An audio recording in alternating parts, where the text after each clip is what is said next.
Elivaldo Barbosa, boa tarde, seja bem-vindo aqui ao estúdio. Obrigado, Gelson. Boa tarde para você que nos acompanha. Elivaldo, daqui a pouquinho nós vamos trazer informações sobre a agenda do governador Wellington Dias, né? É verdade. Hoje tratou sobre a Frente Parlamentar da Agricultura Familiar, uma novidade na Assembleia que pode trazer benefícios para um segmento da economia muito importante em nosso estado, a agricultura familiar. Mas também vamos tratar, eu e a Lídia, sobre um estresse que está rondando a base governista. Tensão na base governista? Tensão na base governista provocada, uma parte pelo progressistas, outra parte por critérios para nomeações no segundo, terceiro escalões do governo do estado, principalmente cargos de direção de hospitais no interior do estado. O bicho está pegando. Pegando. Daqui a pouco, Elivaldo Barbosa vai trazer as informações aqui para nós com Lídia Brito. Antes, vamos a Brasília, porque em Brasília o governo federal tenta aí refortalecer as suas articulações para garantir vitórias no Congresso Nacional. Aliás, tem tido algumas derrotas, inclusive na Câmara. Vamos aí com Délio Rocha, direto de Brasília, da capital federal, para trazer mais informações para nós. Boa tarde, Délio. Boa tarde, Joelson, e boa tarde ao Elivaldo Barbosa e a todos que nos acompanham neste momento pelo Jornal do Piauí. Joelson, aqui no Congresso Nacional estão sendo discutidas muitas propostas de interesse do governo. Com maior visibilidade é a reforma da Previdência, que neste momento está na comissão especial, mas tem outras propostas importantes, como o pacote anticrime do ministro Sérgio Moro e também a MP, a medida provisória que discute a reforma administrativa.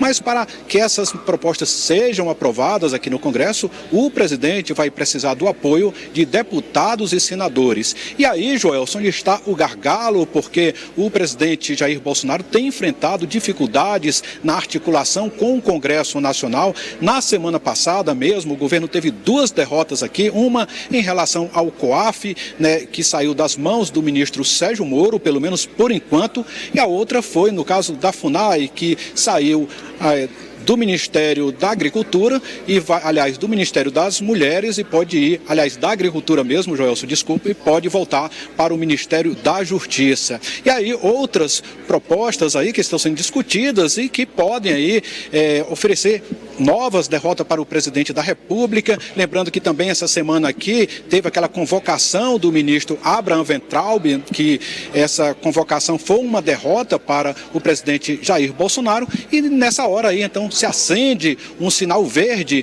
no Palácio do Planalto, porque o governo sabe que precisa, então, do apoio de deputados e senadores para avançar aqui com suas propostas. É o que a gente acompanha na reportagem. Joelson. Uma semana agitada no cenário político brasileiro. Desta vez teve até manifestantes nas ruas para protestar contra os cortes no orçamento da educação.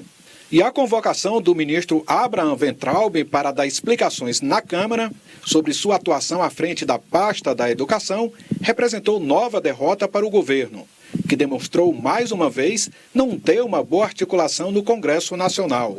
Uma discussão que divide parlamentares governistas e da oposição. Falta a esse governo um projeto político, econômico, social, um governo que não consegue se entender internamente, que não tem um comando e que não tem um compromisso com a democracia do nosso país. A educação no Brasil vive hoje uma situação de quase pré-falência e, portanto, eu creio que cabe à população brasileira realmente se organizar, se mobilizar e ao parlamento dar limites, né, a essa atuação do governo Bolsonaro. O tempo aqui do Congresso é um pouco diferente, você tem que conversar muito. Quando esses nossos poderes não trabalham em conjunto, nós temos dificuldades, é isso que a gente hoje tem. Mas acima dos poderes está a bandeira do Brasil. E aqui, às vezes, o interesse do país fica subordinado a interesses pessoais. Isso gera alguma dificuldade para que o governo possa articular. Declarações do presidente Jair Bolsonaro vêm acerrando os ânimos e interferindo na imagem do governo. O deputado Bibo Nunes, do PSL do Rio Grande do Sul, vice-líder do governo na Câmara Federal, reconhece as dificuldades de articulação no Congresso Nacional, mas ele minimiza as declarações do presidente da República. E, segundo o parlamentar, Jair Bolsonaro apenas tem um jeito diferente de se manifestar. Aí é o estilo Bolsonaro, é o estilo dele, todos conhecem o Bolsonaro. É o estilo dele, é o jeito dele. Pode dizer que ele é brabo, que ele é meio turrão, mas de corrupto ninguém chama. Para a oposição, no entanto, o próprio governo vem criando suas crises. Do ponto de vista econômico, onde temos hoje uma situação gravíssima, a única proposição apresentada pelo governo é a reforma da Previdência. Enquanto isso, a inflação começa a crescer para os mais pobres, nós temos um desemprego lastreando todas as regiões do país e uma falta de perspectiva de retomada do crescimento econômico do Brasil. Joelson, no caso da reforma da Previdência, o governo precisa se articular bem, porque para a aprovação dessa matéria são necessários 308 votos aqui na Câmara e o governo até esse momento não tem. E no calendário aí do governo, Joelson, a previsão é de que essa reforma seja discutida na comissão especial até o final de junho e aí nesse período muitas audiências públicas serão realizadas, serão feitas também emendas e o governo só pretende mandar essa reforma para o plenário da Câmara quando houver consenso em torno da matéria. E o objetivo é votar no plenário da Casa a reforma da Previdência até o dia 15 de julho.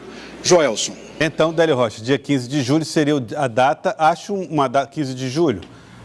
Bom, olha, os números aí mostram que o governo Bolsonaro não tem a votação mínima necessária. E eu queria aproveitar e perguntar para você, Délio, até que ponto aquele placar de 306 votos favoráveis à ida do ministro Weintraub para a Câmara dos Deputados aponta ou dá indícios de que o governo não tem essa maioria. É possível fazer uma relação direta, 306 votos aí de derrota para os 308 votos necessários para uma aprovação de reforma? Olha, Joel, esses votos aí que foram dados pela convocação do ministro Abraham Weintraub são votos da oposição, mas sobretudo dos partidos de centro, do chamado Centrão. É aquele bloco de partido que tem uma certa autonomia, que ainda não faz parte da bancada governista, mas que pode até vir a fazer parte dessa bancada. O presidente da República, Jair Bolsonaro, vem acenando aí para esses partidos, tentando trazer para o bloco governista partidos importantes como o PP, o DEM, o PR, mas até agora aí não há aí uma decisão conjunta do Centrão.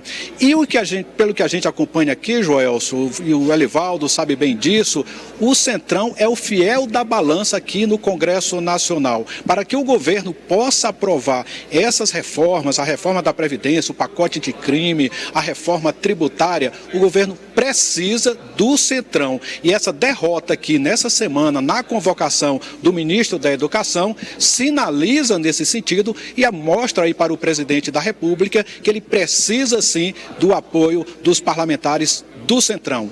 Joelson. É muito mais do que uma derrota certa, é um recado do Centrão. Seria isso, Livaldo? Com certeza.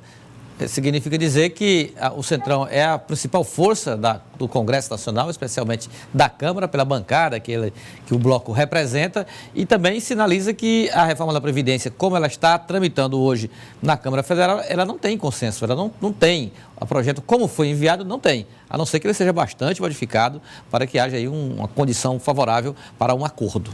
Muito bem. Quero agradecê-lo, Délio. Obrigado pelas informações, obrigado pela reportagem bastante cuidadosa em relação a essa articulação aí do governo. Obrigado, Délio Rocha, trazendo todos os detalhes dos corredores, dos bastidores, as informações de Brasília.